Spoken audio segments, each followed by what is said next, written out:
अल-फ़ातिहा अला रूहिन नबी सल्लल्लाहु तआला अलैहि वसल्लम।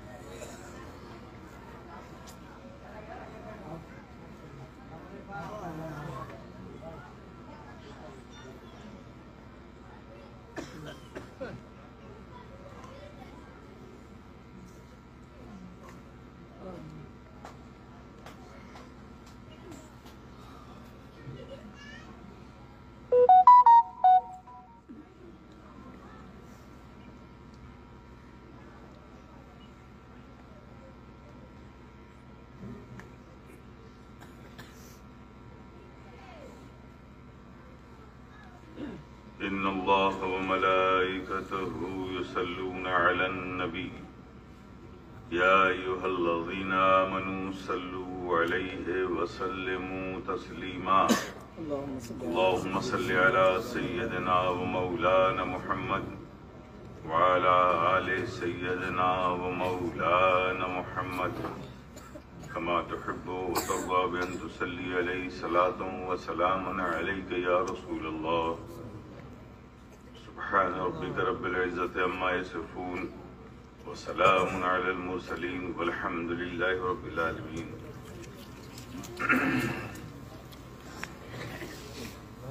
अल्हम्दुलिल्लाह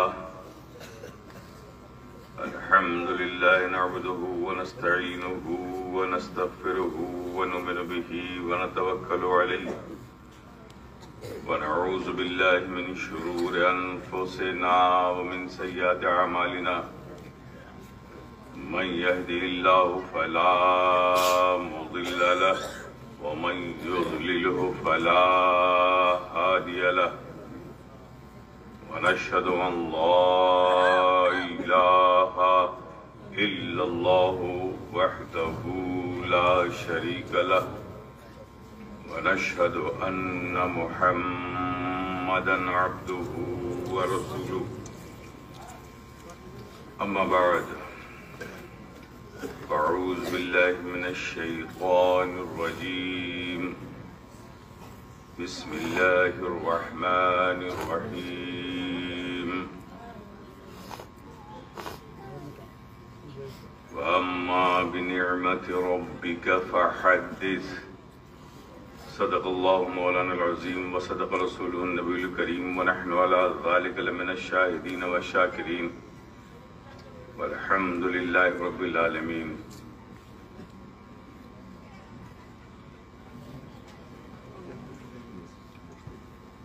स्टेज पर उपस्थित उलमाए किराम, देवघर और आसे पासे काछे से आए हुए प्यारे प्यारे सुन्नी मुसलमान,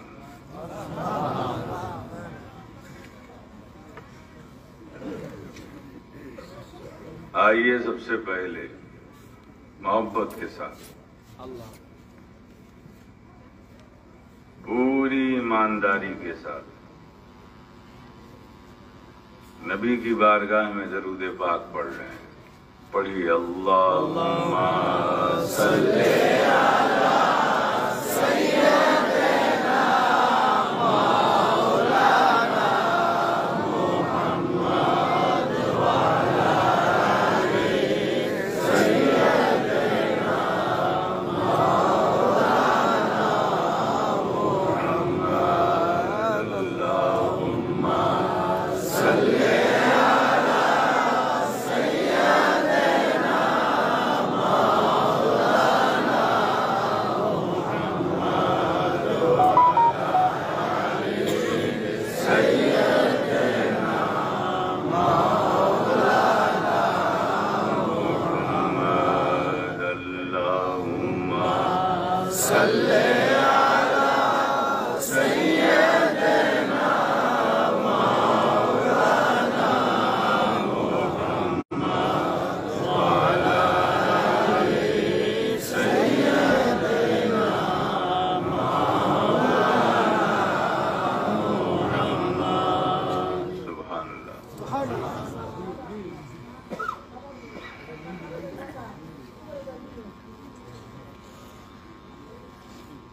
इस आयत करीमा की तिलावत किया।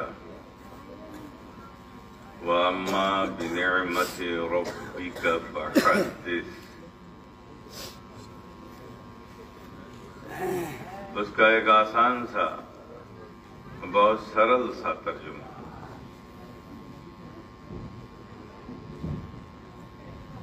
लफ्जी तर्जुमा नहीं, मफहूमी तर्जुमा, आपके समझने वाला तर्जुमा कर रहा हूं कि अल्लाह पाक इससे आपको क्या कहना चाहता है। अल्लाह पाक कहना चाहता है कि जो नेमतें हमने तुमको दी हैं उसका जिक्र करो, उसका चर्चा करो। क्या करो? जिक्र करो, उसका चर्चा करो, उसका चर्चा करो, जिक्र करो। अब जितने लोग यहाँ पर विराजमान हैं, जो अशरफी गुलाम हैं, उनको पता ही नहीं कि अल्लाह ने कितनी बड़ी नेमत दे दी हमको। सुभान अल्लाह। एक अशरफी बनाकर अशरफ ने हमें क्या क्या बना दिया, ये नेमत ही नहीं मालूम।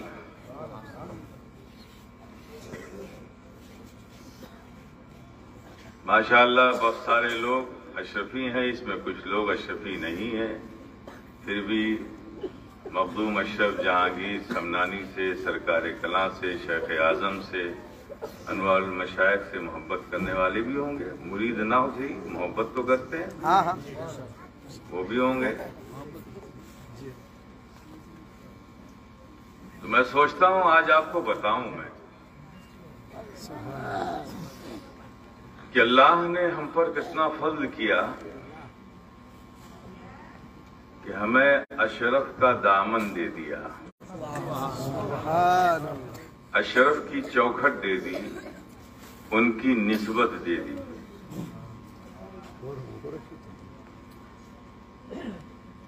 मखदूम अशरफ जहांगीर समनानी,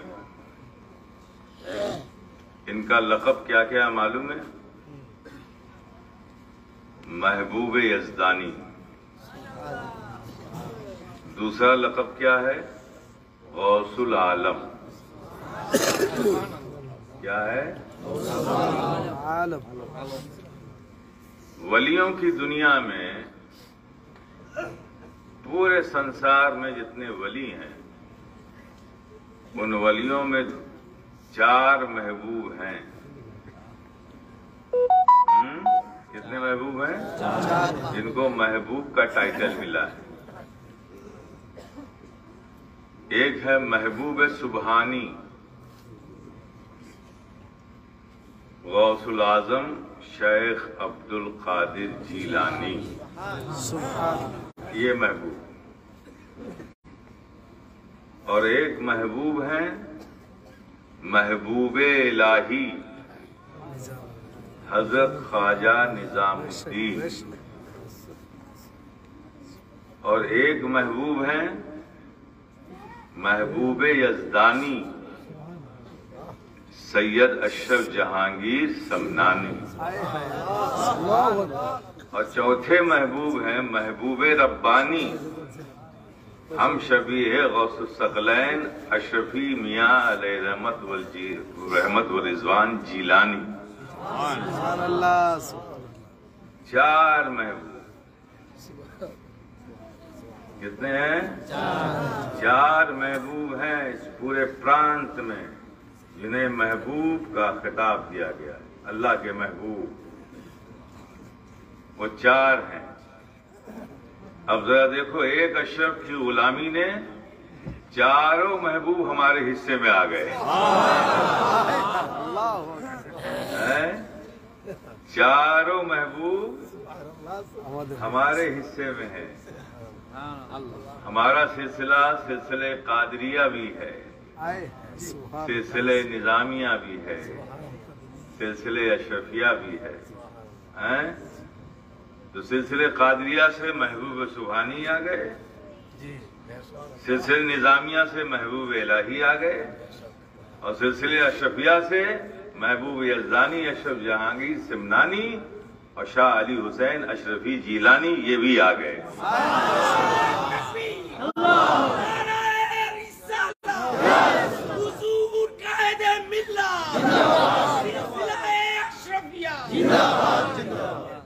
कितनी बड़ी नेमत अल्लाह ने हमें दी है।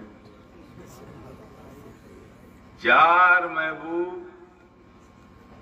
अल्लाह के हुए जिन्हें अल्लाह ने महबूबियत का खिताब दिया। महबूब सुबहानी, महबूब इलाही, महबूब यज़दानी और महबूब रब्बानी। तहदीस नेमत पर रब के फरमान के मुताबिक हम अल्लाह का शुक्र अदा करते हैं कि 4 महबूबों का फैजान अल्लाह ने हमारे नसीब में लिख दिया है।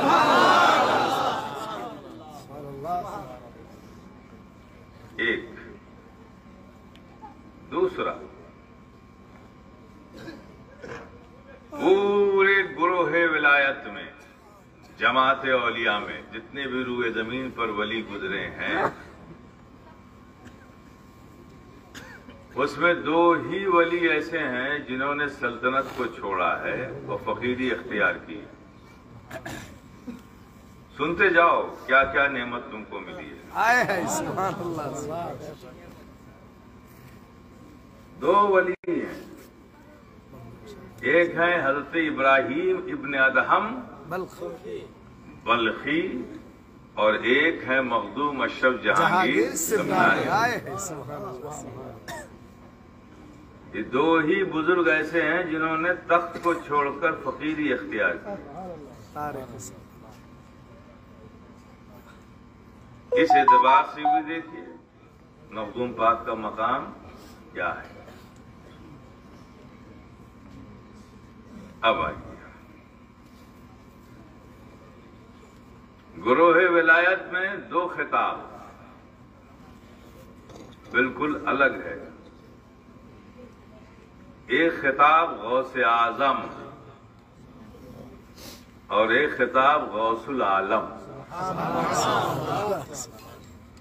तो गौसे आजम का खिताब महबूब सुबहानी शेख अब्दुल कादिर जीलानी का है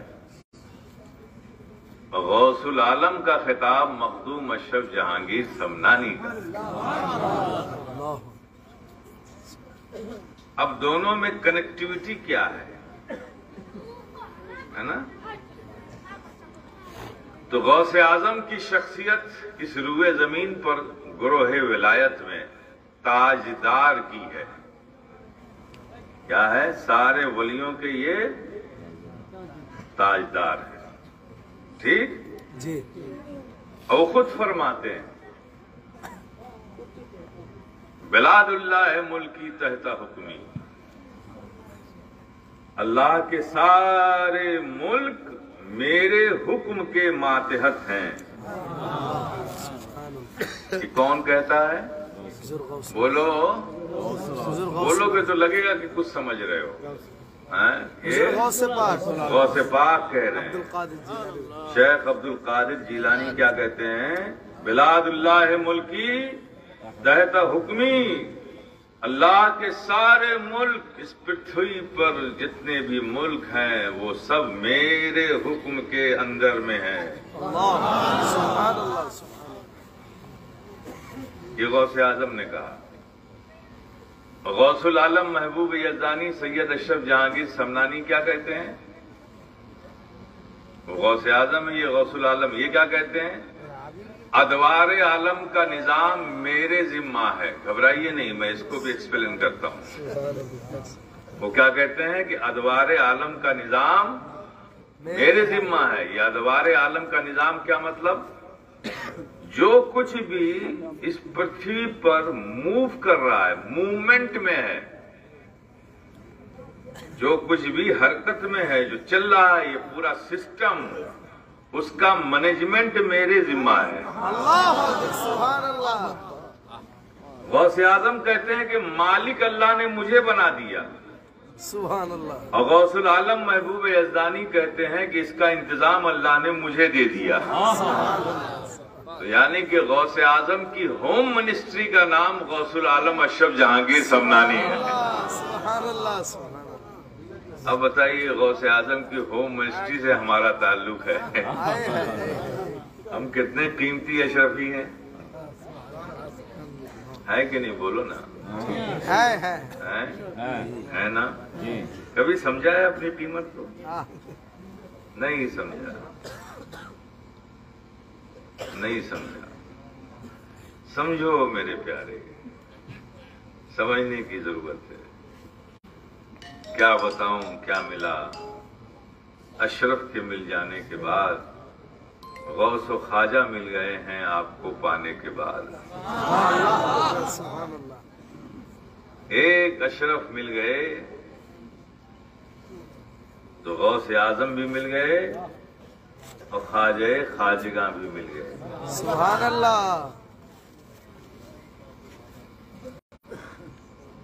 तो बड़ा कीमती सिलसिला है ये, और आप उस बारगाह के गुलाम हो गए, मुरीद हो गए। मखदूम अशरफ जहांगीर समनानी की गुलामी आपने कबूल कर ली। तो जाहिर है कि जब सिलसिला कीमती, जिसके नाम से सिलसिला है, वो महान, वो कीमती, तो जो उससे जुड़ जाएगा वो भी कीमती हो जाएगा। होवे कि ना होवे? होवे ना। तो कभी सोचा है कि तुम कितने कीमती हो? नहीं सोचा। आज से सोचना। सरकार मखदूम अशरफ जहांगीर समनानी, गौसुल आलम, तारिकुल सल्तनत, महबूब यज़दानी, मीर सैयद ओहदुद्दीन सैयद अशरफ जहांगीर समनानी, ये आपका पूरा नाम है। ठीक है ना? और इस सिलसिले की एक खूबी और भी है, जिसे आप समझ ही नहीं पाए।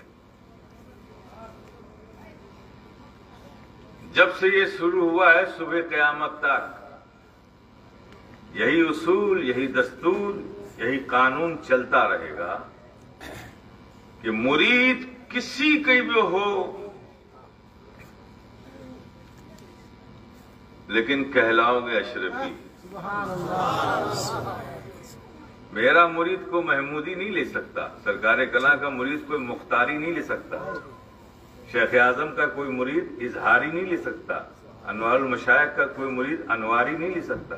सबको हुक्म है कि मुरीद किसी की भी हो, लेकिन लिखो अशरफ के गुलाम अपने आप। ये भी सिलसिले की एक इनफरादियत है।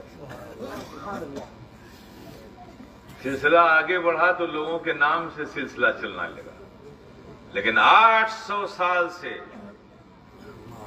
ये दस्तूर कायम है और कायम रहेगा इंशाअल्लाह कि मुरीद किसी के भी होगे, कहलाओगे अशरफ जहांगीर समनानी के गुलाम। अशरफ से अशरफी कहलाओगे। समझ रहे हो आप? ये निजाम है।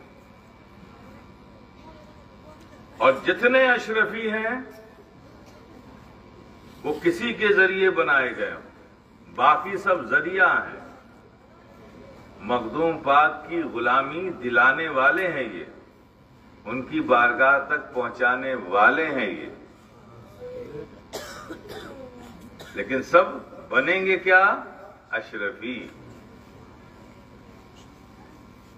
अब आप लोग उर्दू जानते नहीं हैं, लेकिन फिर मैं समझाता हूं।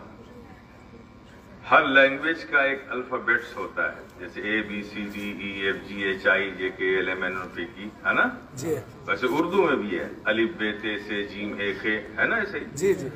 तो ये पहला वर्ड क्या है? अलिफ। और सबसे आखिरी वर्ड क्या है? ये। और अशरफी का पहला वर्ड क्या है? अलिफ। और आखिरी वर्ड क्या है? ये। तो ये लफ्ज अशरफी, जो अशरफी शब्द है, यही इस बात को बता रहा है कि शुरू अलिफ से हुआ, खत्म ये पे हुआ। तो अब अलिफ और ये के बीच में सारे शब्द हैं। बे भी है, ते भी है, से भी है, जीम भी है भी है, खे भी है, रे भी है, दाल भी है, जाल भी है ना? अलिफ और ये के बीच में जैसे सारे शब्द हैं, अलिफ और ये ने जैसे सारे शब्दों को अपनी आगोश में ले लिया है, इसी तरह से अशरफी ने अलिफ से शुरू होकर ये पे खत्म होकर ये ऐलान कर दिया कि जैसे अलिफ और ये के बीच में सारे शब्द हैं, वैसे ही एक अशरफी अलिफ और ये पे खत्म होता है तो इसके बीच में सारे सिलसिलों का फैजान है, सारे सिलसिलों का फैजान है। अब आइए इस सिलसिले पे किसका किसका फैजान है। एक अशरफी आप बनोगे तो क्या क्या बन गए? आप कादरी बन गए, अशरफी बन गए, सुहरवर्दी बन गए, अशरफी बन गए, नक्शबंदी बन गए, अशरफी बन गए, शाजली बन गए, अशरफी बन गए, मुनव्वरी मुअम्मरी बन गए, अशरफी बन गए। अशरफी बने नहीं कि आप ये सारे सिलसिलों के फैजान के साए में आ गए, इसलिए कि सिलसिले अशरफिया को इन सारे सिलसिलों की इजाजत व खिलाफत है, सबका फैजान है इसको। ये एक बात हो गई। खुद मखदूम अशरफ जहांगीर समनानी, खुद मखदूम अशरफ जहांगीर समनानी, क्या मकाम था इनका? सल्तनत कर रहे थे, बादशाह थे और बहुत अच्छी हुकूमत चल रही थी इनकी। दूसरी कंट्री से लोग माइग्रेट होकर सिमनान में आके बस रहे थे। इतनी अच्छी जीडीपी थी सिमनान की, इतना खुशहाल मुल्क था कि लोग दूसरी कंट्री से माइग्रेट कर करके आके सिमनान में बस रहे थे। यानी कामयाब बादशाह थे, किसी चीज की कमी नहीं थी। उलमा, मशाइख, सूफिया, अवाम, कारोबारी लोग दूसरे स्टेट से, दूसरी कंट्री से आके सब सिमनान में बस रहे थे। इतनी कामयाब सल्तनत थी।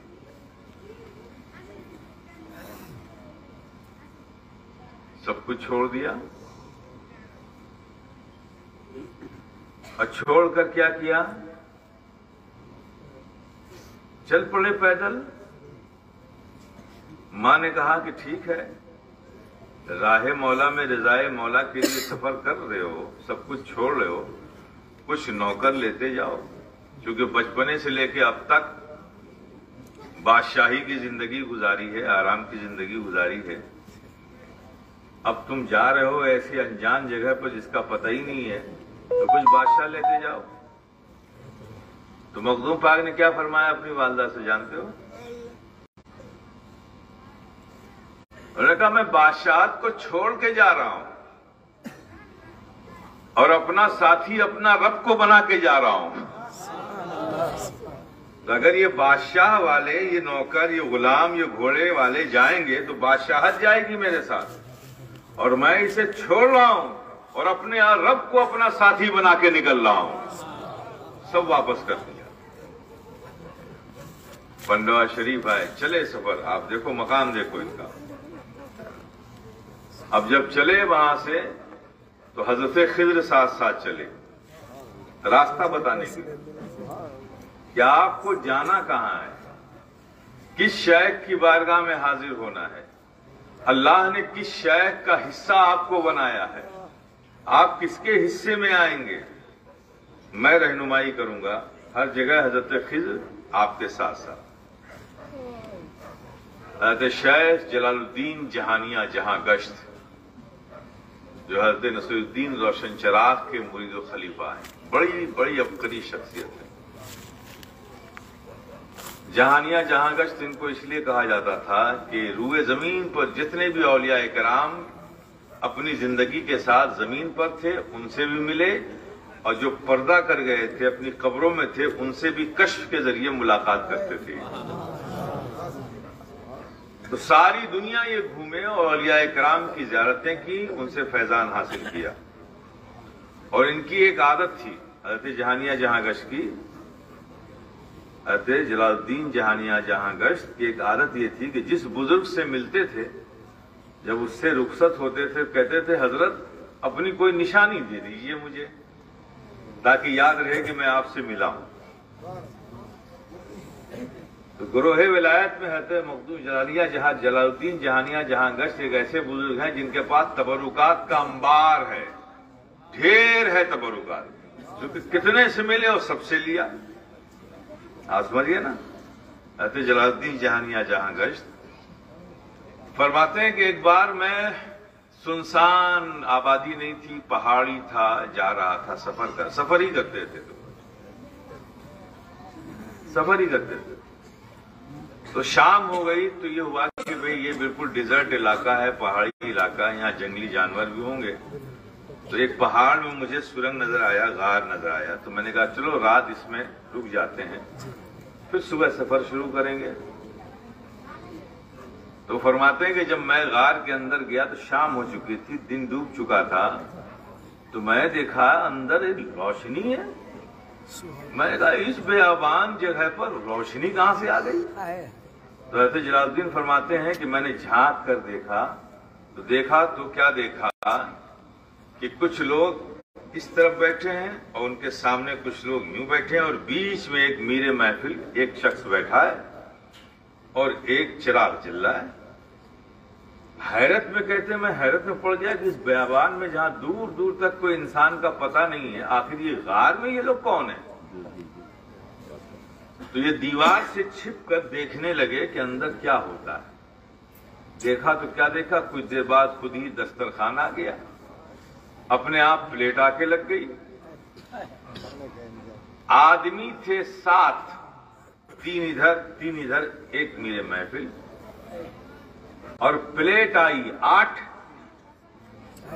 सुभान अल्लाह। जब प्लेट आई 8 आई तो जो मीरे महफिल बैठे थे उन्होंने कहा कि भाई तुम छुप कर क्यों खड़े हो, अंदर आ जाओ, तुम्हारे लिए भी प्लेट आ गई है। सुभान अल्लाह। हज़रत मखदूम जलालुद्दीन जहानिया जहां गश्त फिर आए सबके सामने, भी तो छुपे हुए थे। प्याला आया, प्लेट आई, खाना उनके लिए भी आया, खाया, और वही आदत कि मैं आपसे मिला हूं तो कोई निशानी। हज़रत जलालुद्दीन जहानिया जहां गश्त ने उनसे कहा कि हजरत अगर आपकी इजाजत हो तो ये प्याला मैं निशानी के तौर पर रख लेता हूं। तो उन्होंने कहा कि ये मेरी चीज नहीं है, मैं इसकी इजाजत तुम्हें नहीं दे सकता। ये खाना, ये दस्तर, ये सब प्लेट बर्तन रब की तरफ से आता है और चला जाता है, तो इसकी इजाजत मैं कैसे दे सकता हूं, मैं तो मालिक नहीं हूं। कहा लेकिन मेरी ख्वाहिश है, कोई रास्ता बताइए। कहा हाँ, ऐसा हो सकता है कि हम लोग खाना खाने के बाद अपना हाथ खींच लेते हैं, दस्तर पे बर्तन छोड़ देते हैं और सारा बर्तन खुद ब खुद चला जाता है। एक शक्ल ये है कि तुम प्याले को अपने हाथ में ले लो, पकड़ के मत रखना, ऐसे हाथ में ले लो। अगर अल्लाह राजी होगा तो तुम्हारे हाथ में रह जाएगा, वरना ये चला जाएगा। आप समझिएगा ना। उन्होंने ऐसे ही किया, उस प्याले को हाथ में ले लिया, सारा दस्तरखान पे बर्तन प्लेट जितना था सब अपने आप हवाओं में प्रवास करता हुआ चला गया, लेकिन प्याला उनके हाथ में रह गया। वो प्याला आज भी गुजरात में वेरावल है, वेरावल के पास एक गांव है। हज़रत जलालुद्दीन जहानिया जहां गश्त के मुरीद से जलालुद्दीन सिकंदर रूमी, उनकी मजार है, उनके पास वो वहां मौजूद है, आज भी उसकी ज़ियारत हमने भी की है। अब वो प्याला, उस पर रिसर्च करने के लिए दुनिया भर के लोग आए, अमेरिका से, जर्मनी से, यहां से, कि भाई ये प्याला किस चीज का बना हुआ है। और एक मोटी सी रजिस्टर रखा हुआ, मोटा, इतना मोटा रजिस्टर है। सारे बड़े बड़े साइंसदान वहां आए, लेकिन वो ये पता नहीं चला पाए कि ये प्याला किस चीज का है। पत्थर है, मट्टी है, लोहा है, लकड़ी है, क्या है ये? आज तक वो प्याला जान ही नहीं सके किस चीज का बना। जाने कैसे, जब वो दुनिया का है ही नहीं है, वो तो जन्नत से आता है, तो उसके बारे में दुनिया वाले क्या जानेंगे कि किसका है। ये शान है हज़रत जलालुद्दीन जहानिया जहां गश की। अब कितना बड़ा बदबख्त है वो शख्स जिसके सुबह की खबर नहीं, जिसके आमाल की खबर नहीं, दिन भर दुनिया बसाए घूमता रहता है, इसकी टोपी उसके सर पहनाता है, दिन भर दुनिया की लालच और हिर्स में मुब्तला है, वो अपने नाम के आगे जहानिया जहां गश लगा के घूम रहा है। तुमको पता भी है कि ये खिताब किसका है? ठीक। ये जलालुद्दीन जहानिया जहां गश सिलसिले कादरिया की खिलाफत और इजाजत मखदूम अशरफ जहांगीर समनानी को जलालुद्दीन जहानिया जहां गश से मिली है। ये जलालुद्दीन जहानिया जहां गश तो वो हैं कि जब गए एक बार काबे में तवाफ करने के लिए, तो वहां के जो कुतुबे मक्का थे ना, मक्का के जो कुतुब थे, उनके पास गए, कहन हजरत मैं आया था काबे के तवाफ के लिए और देख रहा हूं कि यहाँ काबा है ही नहीं है। ये काबा कहां गया? मैं तो काबे के तवाफ के लिए आया था। तो वो कुतुबे मक्का फरमाते हैं, हाँ काबा इस वक्त हिंद की जमीन पर एक अल्लाह का दोस्त बंदा कैफियत की हालत में है, काबा उसके तवाफ को गया है। फरमाया कि वो कौन सा ऐसा बंदा है जिसके तवाफ को काबा गया हुआ है?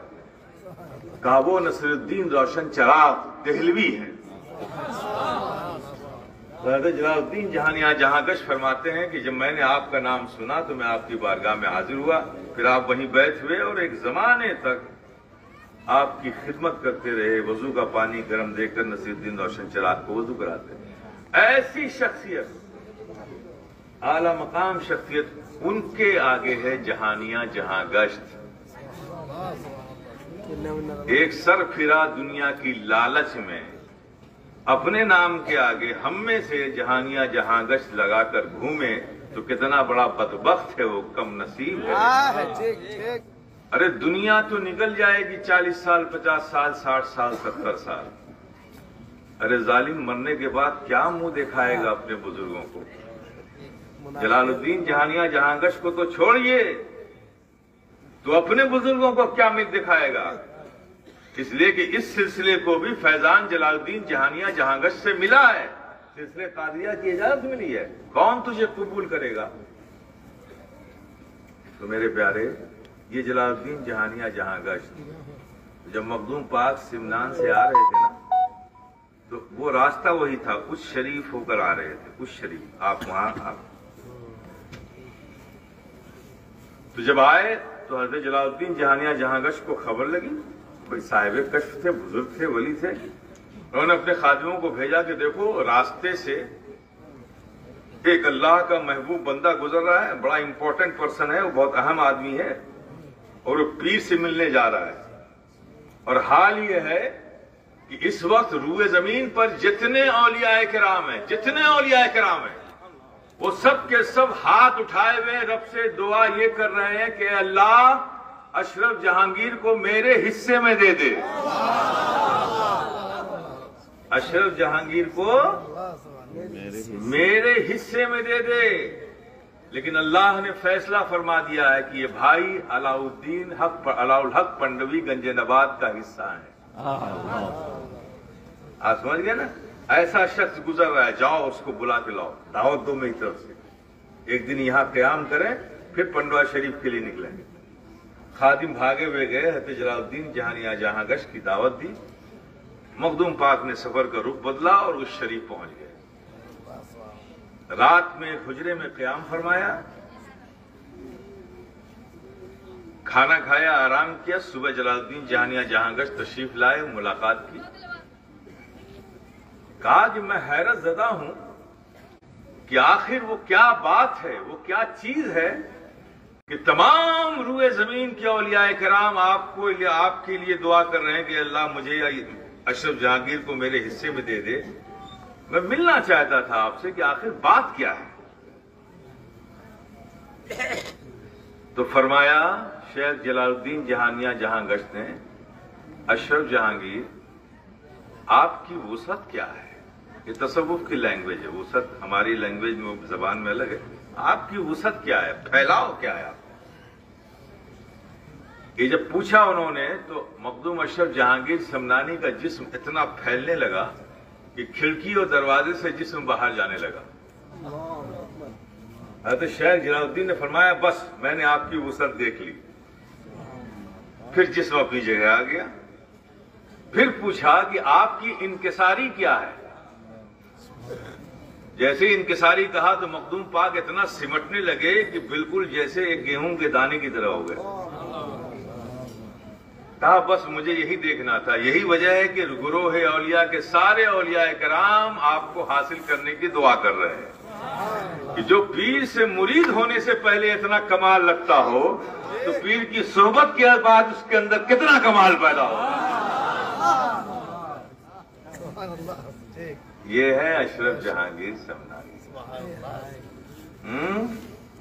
उस अशरफ के आप गुलाम हैं। उस अशरफ ने आपको अशरफी बनाया है। आप समझ रहे हैं कितने कीमती हैं आप, कितने कीमती हैं। पीर की खिदमत में हाजिर रहे, पीर की खिदमत में हाजिर है।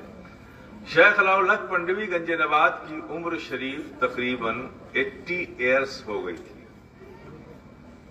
और आपकी कोई औलाद नहीं थी और मखदूम पाक आपकी खिदमत में आ चुके थे और मखदूम पाक को चाहते बहुत थे। हज़रत शेख अलाउल हक पंडवी आए गए सिमनान से छोड़ के। तो जब मखदूम पाक पंडवा शरीफ के करीब पहुंचे, तकरीबन 4 किलोमीटर खानकाह से दूर थे। हज़रत शेख अलाउल हक पंडवी गंजनवाद की खानकाह से 4 किलोमीटर दूर थे। तो शेख अलाउल हक पंडवी गंजनवाद जो मखदूम पाक के पीरो मुर्शिद हैं, होने वाले हैं, वो पूरा काफिला लेकर पालकी लेकर के आपको रिसीव करने के लिए 4 किलोमीटर बाहर निकल आए। मखदूम अशरफ जब मिले, सीने से लगाया, प्यार किया, शफकत दी, कहा अशरफ, फर्जंद अशरफ, इस पालकी पे बैठ जाओ, बहुत लंबा सफर करके आ रहे। कहा हुजूर आप पैदल चलेंगे और मैं पालकी पे चलूंगा, ये कैसे मुमकिन है। कहा इसे अपने पीर का हुक्म समझो। हाय, कभी नहीं होता ऐसा कि मखदूम पाक बैठ जाते, लेकिन मखदूम पाक को मालूम था कि तरीकत की पहली मंजिल ही यही है कि पीर के सामने अपने आप को सरेंडर कर दो, तभी तरीकत में मकाम मिलता है। मखदूम पाक जानते थे। हुक्म दे दिया। अब काफिले के साथ आगे आगे शेख अलाउल हक पंडवी और पीछे पालकी पे मखदूम पाक। काफिला जब खानकाह के करीब पहुंचा तो खानकाह के करीब आज भी वो गेट है, आज भी वो बहुत बड़ा बुलंद दरवाजा है। इतना खुश थे शेख अलाउल हक पंडवी गंजनवाद, वो सीधा गेट बुलंद खड़ा हुआ था। तो हज़रत शेख अलाउल हक पंडवी ने उस गेट की तरफ देखकर कहा, अरे तू सीना तान के खड़ा है, मेरा चहीता महबूब अशरफ आ रहा है, तू उसकी सलामी के लिए झुकेगा नहीं। आज भी जाइए आप, 700 साल हो गया वो गेट मौजूद हो, ऐसे झुका हुआ है, अभी तक गिरा नहीं है वो। हज़रत शेख अलाउल हक पंडवी ने कहा और गेट झुक गया। आप बुजुर्गों के ऐसे महबूब अशरफ के गुलाम हैं। कैसे? फिर तरीकत की मंजिलें थी कि आपकी उम्र 80 साल की थी, खिदमत में थे, तो आपकी जो पीरानी अम्मा थी हज़रत शेख अलाउल हक पंडवी गंजनवाद, जाहिर है कि उनकी तो मां हो गई, पीरानी मां हो गई, तो भी बहुत शफकत करती थी मखदूम अशरफ पे। तो उन्होंने एक बार मखदूम पाक से कहा बेटा मुझे अल्लाह का शुक्र है कि सब कुछ मिला, मेरा शौहर अल्लाह का महबूब बंदा है, मैं नाज करती हूँ कि मैं ऐसे की बीवी हूँ, लेकिन एक ताना जो है ना मुझे बड़ा परेशान करता है कि जब गांव की औरतें आती मेरे पास तो ये ताना देती हैं कि इतने बड़े वली की बीवी है वो गोद खाली है, अगर मुझे कुछ वो अजियत दें तो मुझे तकलीफ नहीं है, लेकिन तुम्हारे पीर के हवाले से लोग मुझे ताना देती हैं तो मुझे दुख होता है। क्या होता है? दुख होता है।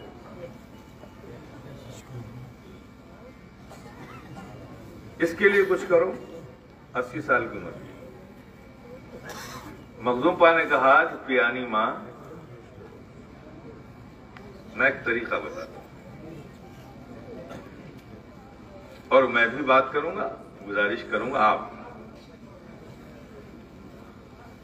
आप एक बार ये कहिए कि ये मसला है और मुझे औलाद की नेमत चाहिए। आप अल्लाह से दुआ कीजिए और वो कहेंगे कि अल्लाह ने तुम्हारे नसीब में औलाद नहीं लिखी है, मैं इसमें कुछ नहीं कर सकता। तो आप ये कहिएगा औलाद हो जाए, भले ही वो फिर दुनिया से चली जाए, लेकिन हो तो जाए। आप ये कहिएगा, कम से कम पे ये सौदा कर लीजिएगा। अब देखिए मखदूम पाक तरीका बता रहे हैं। मखदूम पाक के तरीके के मुताबिक यही हुआ। कहा याद रखना अपना वादा, होगी औलाद लेकिन बचेगी नहीं। औलाद तो हो जाएगी लेकिन बचेगी नहीं। हज़रत नूर कुतुब आलम पंडवी, आपके शहजादे, मखदूम पाक के पीरजादे पैदा हुए। अब पैदा होने के बाद नहलाया वलाया गया, वो वक्त गुजर गया, पाक साफ करके हज़रत शेख अलाउल-हक पंडवी गंज नवात हुजरे में आए, अपनी बीवी से कहा कि तुम अलग हो जाओ, मलकुल मौत इसकी रूह कब्ज करने के लिए आए। वादा था ना, पैदा तो होगा लेकिन बचेगा नहीं। मखदूम पाक ने समझा रखा था कि जब वो आके कहेंगे कि मलकुल मौत रूह कब्ज करने के लिए आए हैं, तो आप ये कहिएगा कि मैं दुनिया की वो वाहिद बदनसीब मां होंगी जो अपने बच्चे को बिस्मिल्लाह खानी भी नहीं करा सकी, अल्लाह का नाम भी नहीं सुना सकी। कम से कम बच्चा आया है तो अपनी जुबान से अल्लाह का नाम तो ले ले, इतनी मोहलत तो दे दीजिए। ये कहिएगा आप। जब हज़रत शेख अलाउल-हक पंडवी आए तो यही बात कही जो मखदूम पाक ने समझाया था कि मैं कितनी बदनसीब मां होंगी कि मेरा बच्चा पैदा हुआ और मैं उसकी जबान से अल्लाह का नाम भी नहीं सुन सकी। तो इतनी मोहलत तो मिल जाए, कम से कम वो बिस्मिल्लाह पढ़ने के लायक हो जाए। आप समझिए। तो हज़रत शेख अलाउल-हक पंडवी गंज नवात ने रब से दुआ की, हज़रत मलकुल मौत लौट गए, रब का फैसला बदल दिया। फिर बच्चा और बड़ा हुआ। फिर कहा कि मैं कैसी मां हूं कि बच्चा कुरान भी ना पढ़ सके आके दुनिया में। आप समझिए। फिर टल गया। अब कुरान के हाफिज, उनकी वालदा जब वो पेट में थे तो कुरान पढ़ा करती थी। जब कुरान पढ़ने के लिए आलिम को बुलाया गया कि उनको कुरान पढ़ाइए, तो मुअल्लिम साहब ने कहा बिस्मिल्लाहिर्रहमानिर्रहीम पढ़ो बेटा। अब शेख नूर कुतुब आलम जो अभी बहुत छोटे हैं, पढ़ते हैं बिस्मिल्लाहिर्रहमानिर्रहीम अल्हम्दुलिल्लाहि रब्बिल आलमीन अर्रहमानिर्रहीम मालिकि यौमिद्दीन इय्याका नअबुदु व इय्याका नस्तईन इहदिना सिरातल मुस्तकीम। पूरा कुरान सुनाने लगे। मां ने प्रेगनेंसी के टाइम में जब पूरा कुरान पढ़ा था तो मां के पेट में हजरत नूर कुतुब आलम ने पूरा कुरान हिफ्ज कर लिया।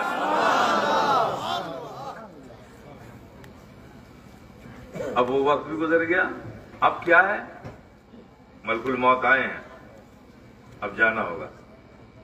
कहने लगे मैं कितनी बदनसीब मां होंगी कि मां तो बनी लेकिन अपने बच्चे की शादी भी न देख सकी। और ये सब मखदूम पाक सिखा रहे हैं उनको। फिर आए कि अब वक्त आ गया, अब जाने दो। उन्होंने कहा मैं कितनी बदनसीब हूं कि अपने बच्चे का चेहरा भी ना देखूं, बहू भी ना देखूं, शादी भी ना कर सकूं। कहीं शादी तो हो जाएगी लेकिन तुम्हारी बहू बेवा हो जाएगी। शर्त मंजूर है? कहा मंजूर है। शादी हो जाए ठीक है, बहू को मैं रख लूंगी। वादा याद रखना। कहाँ याद है? बड़े हुए शादी हो गई। अब क्या बचा है? फिर मखदूम पाक ने समझाया कि अब ये बचा है, अब आप कुछ मत कहिएगा।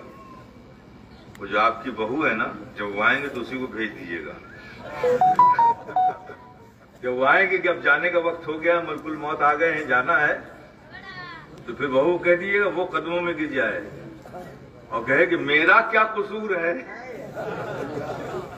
कि मैं अभी सुहागन बनी हूं और अभी ही अभागन बन जाऊं, मेरा क्या कसूर। आप कुछ मत कहिएगा, बहू को भेज दीजिएगा। ऐसे शेख अलाउल हक पंडवी गंज नवाज जब कमरे में आए, कहा कि बस अब सारी बातें खत्म, अब वक्त जाने का हो गया है, मलकुल मौत आए, हटो। तो वो बेचारी जिसकी शादी अभी हुई थी, दुल्हन बनी हुई थी, सीधे कदमों में आके गिर गई। कहा हुजूर मेरा क्या कसूर है, मैं अभी सुहागन बनी और अभी अभागन हो जाऊंगी। तो बिल आखिर मखदूम शेख अलाउल हक पंडवी को कहा कि भाई ये औरतों के मामलात बड़े अजीब हैं, अल्लाह से दुआ की, मलकुल मौत से कहा कि अब जब इनकी मर्जी होगी आना। तो देखिए क्या ताल्लुक। फिर आपको पता है मखदूम पाक ने शेख नूर कुतुब आलम की पंडवी की पैदाइश पर इतना खुश थे कि अलम लेकर पूरी खानकाह में हक हक हक हक का नारा लगाते घूम रहे थे। और जिस हुजरे में हजरत नूर कुतुब आलम की पैदाइश हुई थी, मखदूम पाक ने उस पर लिखा है कि जो इस हुजरे को क्रॉस कर जाएगा ईमान की हालत में, अल्लाह पाक उसके नसीब में जन्नत लिख देगा। आप सोचिए, आप उस अशरफ के गुलाम हैं, कभी सोचा है आपने? नहीं सोचा। ऐसे मखदूम अशरफ जहांगीर समनानी, मतलब शॉर्ट करता हूं, फिर असल मतलब पे आता हूं। ऐसे मखदूम अशरफ जहांगीर समनानी एक बार बीमार पड़े, काफी उम्र हो गई थी आपकी उम्र शरीफ। तो शेख नूर आलम पंडवी कुतुब आलम पंडवी जो आपके पीरजादे थे, उनको खबर हुई तो पंडवा शरीफ से 1500-1600 किलोमीटर का सफर करके किचौचा शरीफ आए। किस लिए आए? इयादत करने के, ताजियत की इयादत करने के लिए कि आप बीमार हैं। मुलाकात हुई, कहा कि अल्लाह पाक आपकी उम्र में बरकत दे, आपको सेहत दे। किसी बीमार को देख के आप भी ये कहते हैं ना? जी यही कहते हैं ना जी। तो हज़रत नूर कुतुब आलम पंडवी ने भी मखदूम पाक से ये कहा कि मुझे खबर मिली तो मैं आया, अल्लाह पाक आपको सेहत दे, सेहत कामिला इलाता फरमाए, आप ऊपर सेहत हो। और जैसे ही दुआ देनी शुरू की तो हज़रत मखदूम पाक ने फरमाया नूर कुतुब आलम पंडवी से कि शहजादे खुदारा आप अपनी जबान को रोकिए। इस फकीर ने फिराक में, बहुत जुदाई में बहुत दिन गुजार लिए, अब रब से मिलने की लज्जत पा लेने दीजिए। अब जुदाई में रहा नहीं जाता, विसाले यार चाहिए, इसलिए आप दुआ ना कीजिए हमारे लिए। और शहजादे खुदा की कसम जिसके कब्जे कुदरत में मेरी जान है, अल्लाह ने मेरे पीर के सदके मुझे इतना इख्तियार दिया है कि मैं अपनी मौत को जब तक चाहूं अपने दरवाजे से लौटाता रहूं।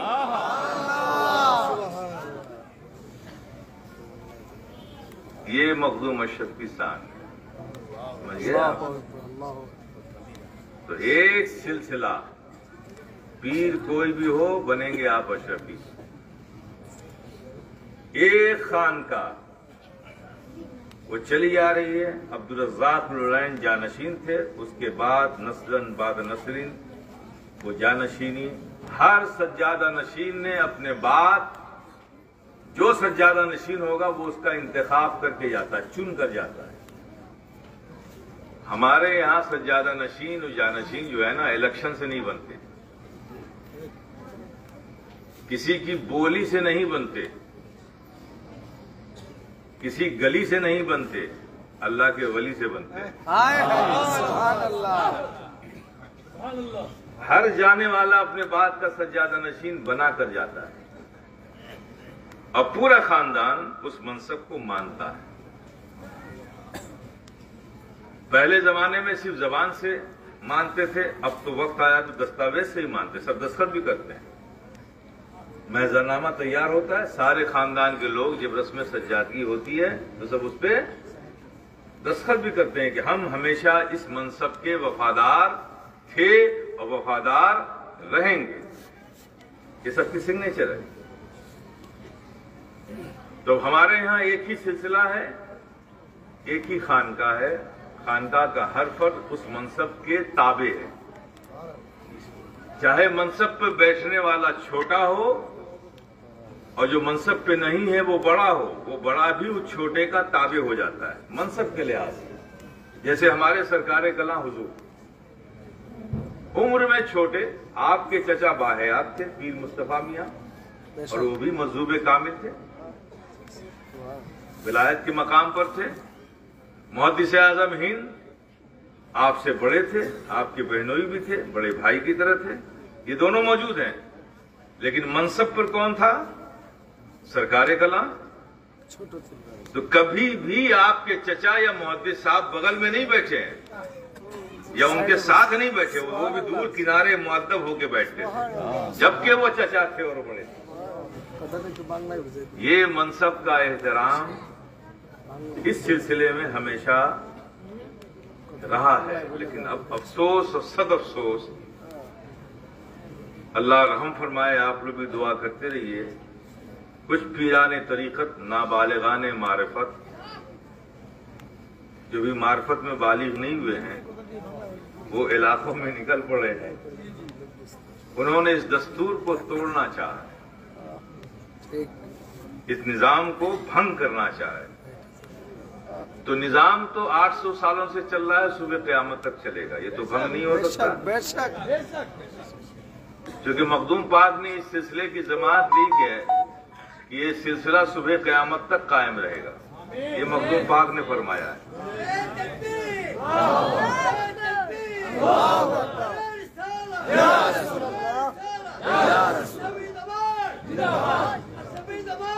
बस मैं आपको सिर्फ एक बात समझाता हूं, एक ही निजाम था, एक ही निजाम है और एक ही निजाम चलेगा। ये कोई विरासत नहीं है, प्रॉपर्टी और जायदाद नहीं है। मुरीद प्रॉपर्टी और जायदाद नहीं है। प्रॉपर्टी और जायदाद में भाई, भतीजा, भांजा सबका हिस्सा निकाला जाता है, इस सिलसिले में नहीं। सिलसिले में तो जो मनसब पर है सब उसके मातहत हैं।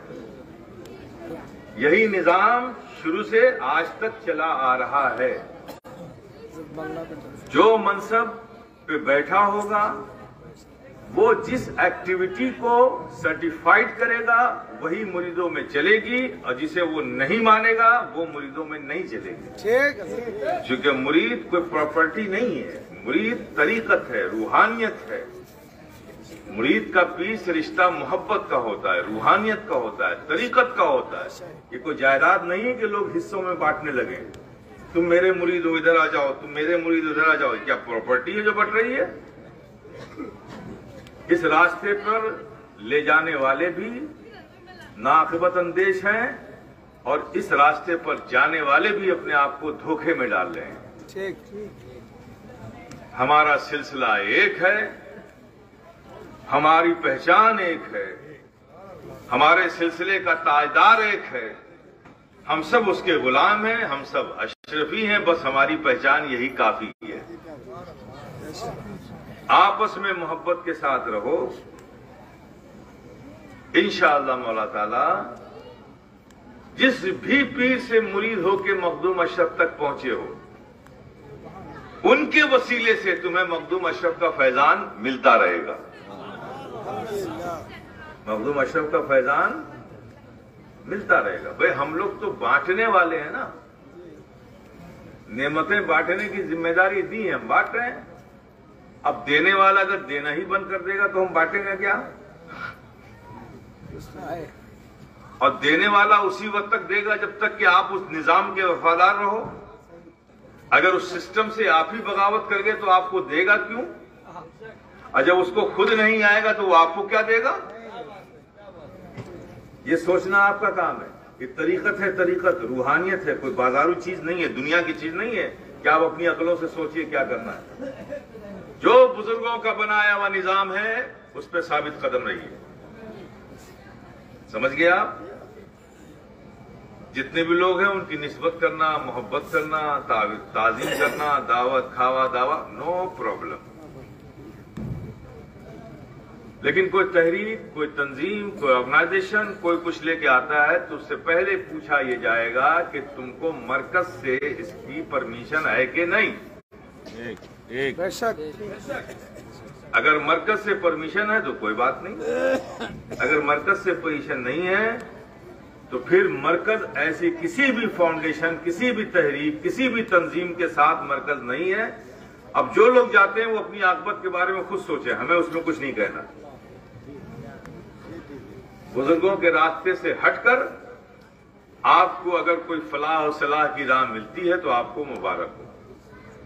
एक जिम्मेदार होने की हैसियत से आज की तारीख में मैं ऐलान करता हूं, मुझे मनसब पर बिठाया है, किसी इलेक्शन ने नहीं बिठाया है, सरकार गला ने बिठाया है, शेख आजम ने बिठाया है। और ये फकीर शफी हमारे इन ताजदारों ने जो एतमाद किया मुझ पर, जिस एतमाद के साथ मुझे बिठाया है, मैं जान तो दे दूंगा लेकिन उनके एतमाद को ठेस नहीं पहुंचाऊंगा।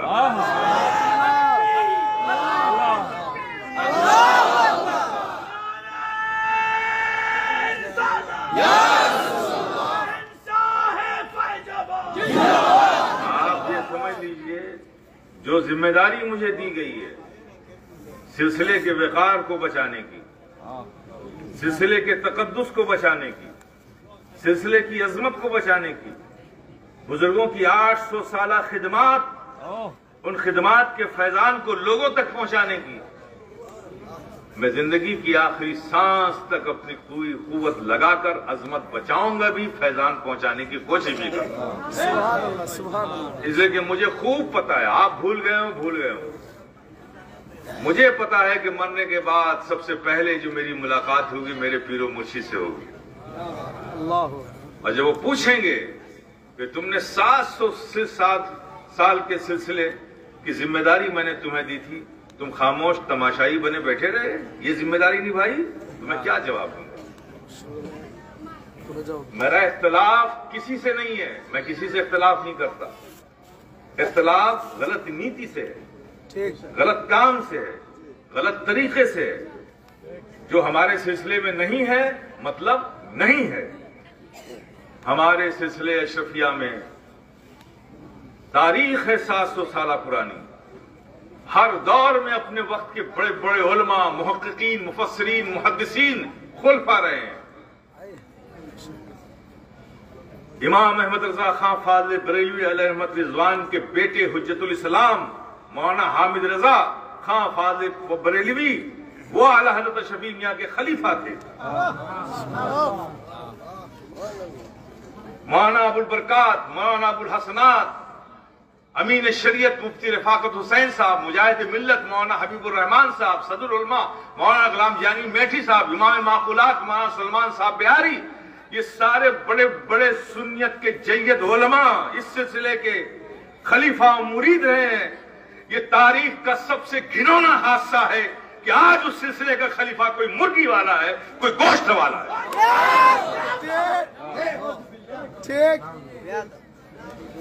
हम इसे नहीं चलने देंगे।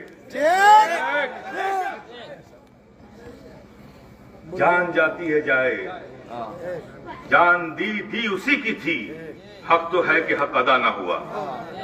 मेरे पास मेरा है क्या, जो कुछ है मेरे बुजुर्गों का फैजान है। अगर उनकी अजमतों को बचाने के लिए कुर्बानी देनी पड़ी तो दे दूंगा। लेकिन ये याद रखिए, मैं आपको आगाह कर रहा हूं, आपको तरीकत, मार्फत, हकीकत, इरादत, इसकी हकीकत पता नहीं है, इसलिए आप बहकावे में आ जाते हैं। ऐसी कोई भी चीज अपने बीच राइज मत कीजिए, सिलसिले की रुसवाई है। आप समझ रहे हैं? और आपसे अगर सिलसिला रुसवा होगा, और ये जो खिलाफत लेने का शौक लोगों को पैदा हुआ है, अरे मेरे भाई, खिलाफत में फैजान नहीं है, शायद का गुलाम बन जाने में फैजान ज्यादा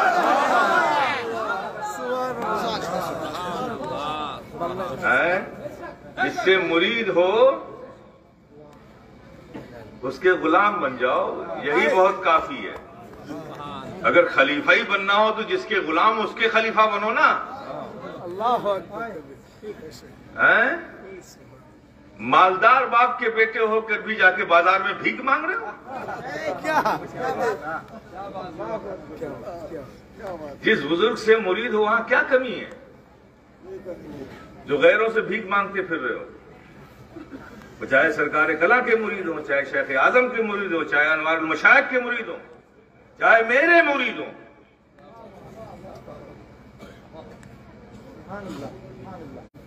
क्या कमी है भाई? गुलाम बनने की कोशिश करो।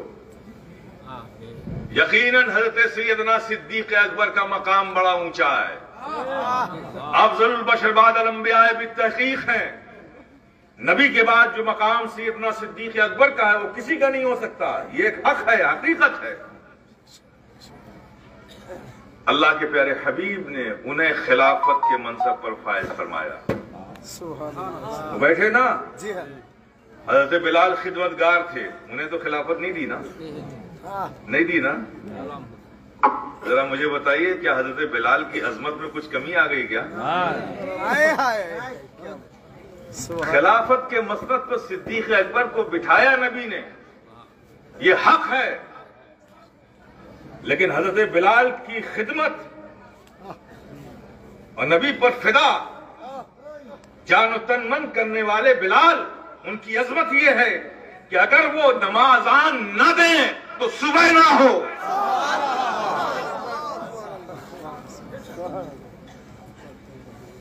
तो ये खिलाफत की भूख निकालिए अपने अंदर से। अपने आप को इस लायक बनाओ कि खुद नजर पड़ जाए और खिलाफत तोहफे में अता हो जाए। वरना ये खिलाफत सारी आफत है। ठीक, खिलाफत नहीं है, क्या है? आफत। ये आफत है। ऐसी किसी भी खिलाफत को मैं रिकॉग्नाइज नहीं करता हूं, उसे कंडम करता हूं। वो सिलसिले अशरफिया की खिलाफत नहीं है।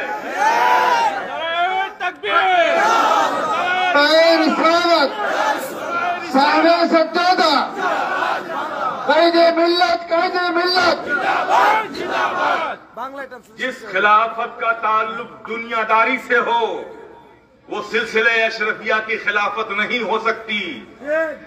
सिलसिले अशरफिया की खिलाफत वही खिलाफत है जिसका संबंध रूहानियत से हो, क्योंकि सिलसिले अशरफिया किसी दुनियादारी का नाम नहीं है।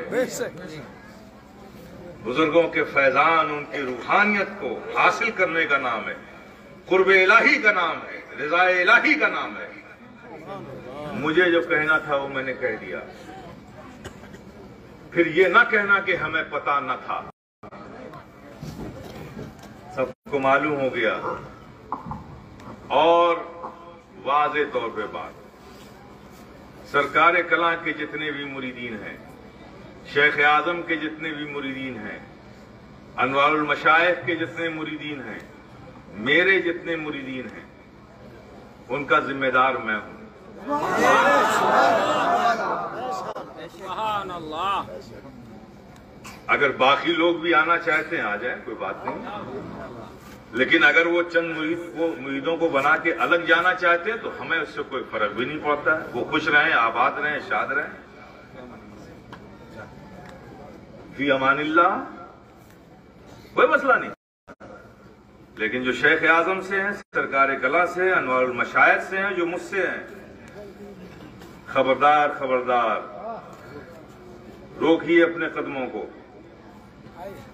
वरना पीर की नजरों में गिर जाइएगा। हमारे बुजुर्ग दुनिया से जरूर जाते हैं लेकिन खत्म नहीं हो जाते। वो अपने कब्रों में जिंदा रहते हैं। तुम उन्हें याद करते हो तो तुम्हें देखते भी हैं, तुम उन्हें बुलाते हो तो तुम्हारे लिए वहां से दुआएं भी करते हैं। ये मत समझ लेना कि अब वो नहीं है जो तुम चाहो करोगे। अगर वो करोगे जो उन्हें पसंद नहीं है तो याद रखना वो वहां है अब जहां कोई पर्दा नहीं है। दुनिया में थे तो दुनिया का पर्दा था, तुम्हारे लिए दुआ करते थे। अब वो वहां पहुंच गए हैं जहां कोई पर्दा नहीं है। वहां हाथ उठेंगे दुआ कबूल होगी। इसलिए जितना पहले तुम मोहतात थे उससे ज्यादा अब एहतियात करो। पहले तो पीर जिंदा है, नाराज होगा मना लेंगे। अब तो पता ही नहीं चलेगा कि नाराज है कि खुश है, मनाओगे कैसे? इसलिए जो हमारे बुजुर्गों ने नहीं किया है हमें वो नहीं करना है। अगर कोई चीज है तो आप जानिए ये चीज सही है कि नहीं है, मरकज की इजाजत है कि नहीं है, इस पर अमल कीजिए, बचे रहेंगे। आखिरी बात, मखदूम पाक ने सल्तनत छोड़ी, वतन छोड़ा, इलाका छोड़ा। किस लिए छोड़ा? क्यों छोड़ा? क्या कमी थी? खावा दावा की कमी थी, खजाने भरे हुए थे, आरामदेह बिस्तर था, हजारों नौकर थे, सल्तनत थी, फौजें थी, सब कुछ तो था। मां बाप को छोड़ दिया, सल्तनत छोड़ दी, सारी चीजें छोड़ दी। क्यों छोड़ा? अशाते दीन के लिए, दीन फैलाने के लिए। और किस लिए छोड़ा? खिदमत खल्क के लिए, लोगों की खिदमत के लिए। तो हमारे मखदूम पाक जिनके हम गुलाम हैं वो सल्तनत छोड़ दें दीन के लिए और मखलूक की खिदमत के लिए सल्तनत छोड़ दें, और हम 24 घंटे में से 2 घंटा भी नहीं निकाल सकते दीन की खिदमत के लिए, खल्क की खिदमत के लिए। तो कैसे अशरफी हैं हम? वो हजारों किलोमीटर का सफर करके चले आए सब कुछ छोड़कर, ताकि दीन को तहफ्फुज़ दिया जाए, दीन को फैलाया जाए और लोगों की खिदमत की जाए, सेवा की जाए, उनको गुमराही से बचाया जाए, उनके दुख दर्द को दूर किया जाए, सेवा की जाए। तो वो खिदमत के लिए चलकर यहां आ गए।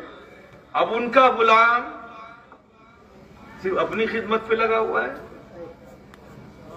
नहीं अशरफियों, तुम्हारी पहचान ये नहीं है। अशरफी वो होता है जो अपनी जरूरत का तो ख्याल रखता हर इंसान है, अपनी जरूरत का ख्याल हर इंसान रखता है, लेकिन अशरफी वो होता है जो अपनी ही नहीं अपने पड़ोस की जरूरत का भी ख्याल रखता है, दीन के लिए भी लड़ता है। क्योंकि ये सिलसिला जाहिलों का, बाबाओं का सिलसिला नहीं है, ये इल्मी सिलसिला है। हर अशरफी को ये कहा जाता है कि जब दीन की बात आए, दीन की खिदमत की बात आए, तो बढ़ चढ़ कर हिस्सा लो, बढ़ चढ़ कर हिस्सा लो। और जब खिदमत खल्क की बात आ जाए तो घर से फौरन निकल जाओ उसकी खिदमत के लिए। और तुम निकलोगे तो रब का वादा है, रब का वादा है कि अगर तुम अल्लाह के दीन की मदद करोगे तो अल्लाह तुम्हारी मदद करेगा और तुम्हें कम नहीं होने देगा। इन तंसुरुल्लाह युंसिरकुम व युसब्बित अक़दामकुम, कि अगर अल्लाह के दीन की तुम मदद करोगे तो अल्लाह तुम्हारी मदद करेगा और कभी कम नहीं होने देगा। समझ गया आप मेरी बात? पूरी ना समझे तो कुछ तो समझे होंगे, हैं? कुछ मैं थोड़ा सा एक्साइटेड हो गया था, जज्बाती हो गया था, क्योंकि बात जब सिलसिले की आती है, बुजुर्गों की आती है, तो जज्बात बढ़ ही जाता है। क्योंकि लगा है, धक्का लगा है, धक्का लगा है, सिलसिले की रुसवाई हुई है। फेसबुक पर आज हमारे जो हमसे हसद रखते थे सिलसिले अशरफिया से, उनको मौका मिल गया है कि 1 रुपए में सिलसिले अशरफिया की खिलाफत बट रही है। ठीक है सर, ठीक है। और फेसबुक एक ऐसा प्लेटफॉर्म है कि दुनिया उसे देख रही है। लोग मेरे पास फोन कर रहे हैं कि क्या हो रहा है, ये मैं क्या जवाब दूं कि क्या हो रहा है।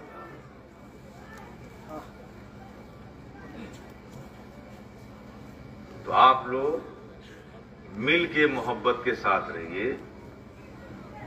कोई आए ठीक है, इज्जत कीजिए, ताजीम कीजिए, खावा दावा, नजर नियाज सब कीजिए, नो प्रॉब्लम। तहरीक, तंजीम, ऑर्गेनाइजेशन, फलां ढिमाका, ये सब बगैर मरकज की इजाजत के उसमें शामिल मत होइए, वरना खुद आप अपने सिलसिले से मुखालफत करेंगे। और सिलसिले से मुखालफत करके आप कौन से कामयाब होने वाले हैं? तो ऐसी चीजों से अपने आप को रोकना है। जहां दीन की खिदमत की बात आए, जो अल्लाह ने तुम्हें इस्तिताअत दी है, दीन की खिदमत करो। खिदमत खल की बात आई, जो अल्लाह ने दिया है, जो ताकत दी है, जो कर सकते हो उसमें बढ़ चढ़ कर हिस्सा लो। ये बुजुर्गों की खुशी का सामान है। जब हमारे बुजुर्ग खुश होंगे तो जाहिर है जो दुआ करेंगे तो अल्लाह हमारी खिदमत को कबूल फरमा लेगा। सीधी सी फिलॉसफी है। खूब मेहनत करो, खूब कमाओ, खूब खाओ, खुश रहो, आबाद रहो, शाद रहो। हम जैसे लोग यही दुआ देते रहेंगे, दुआ देते रहेंगे। बाकी हमें आपसे कुछ चाहिए नहीं। हाँ, जब भी मैं करूंगा अपील तो दीन के लिए करूंगा। मैं आपको जब भी दावत दूंगा दीन की खिदमत के लिए, जब भी आपको दावत दूंगा खिदमत खल के लिए दूंगा। और यही हमारे बुजुर्गों की तारीख रही है। कभी अपने लिए किसी को दावत नहीं दी कि भाई आओ मेरी मदद करो। बेहमदी ताला ये फकीर भी अपने बुजुर्गों के रवायात पर कायम है। अल्लाह से दुआ करता है कि अल्लाह पाक जिंदगी की आखिरी सांस तक उस पर हमें कायम रखे। जिस दरगाह से जिस चौखट से दुनिया को सुल्तानी मिलती हो, क्या कमी है मेरे मखदूम की चौखट पे? तो मुझे लोगों की मदद की जरूरत नहीं है। मेरे मखदूम का दर सलामत रहे। लेकिन मैं आपको जब दावत दूंगा तो दीन के लिए दूंगा। मैं जब भी दावत दूंगा तो खिदमत खल के लिए दूंगा। बाकी आप मुझसे कोई और दावत नहीं पाइए, सिर्फ दुआ ही मिलेगी आपको। बाकी मुझे कुछ नहीं चाहिए। तो जब दीन के लिए आपको आवाज दिया जाए, दीन की अशात के लिए, दीन की खिदमत के लिए या खिदमत खल के लिए, तो हाँ, उसके लिए जरूर आप लोग आगे बढ़कर हिस्सा लीजिए। क्योंकि ये आपके लिए आखिरत का सामान बनेगा और आपको दुनिया में भी अल्लाह पाक आपके रिस्क में इजाफा फरमाएगा। आपके बुजुर्ग भी खुश होंगे और अल्लाह पाक आखिरत में भी आपके साथ भलाई के मामलात फरमाएगा। मैं समझता हूँ जितना आप अगर समझ गए तो काफी है। व आखिर दावाना अल्हम्दुलिल्लाह रब्बिल आलमीन।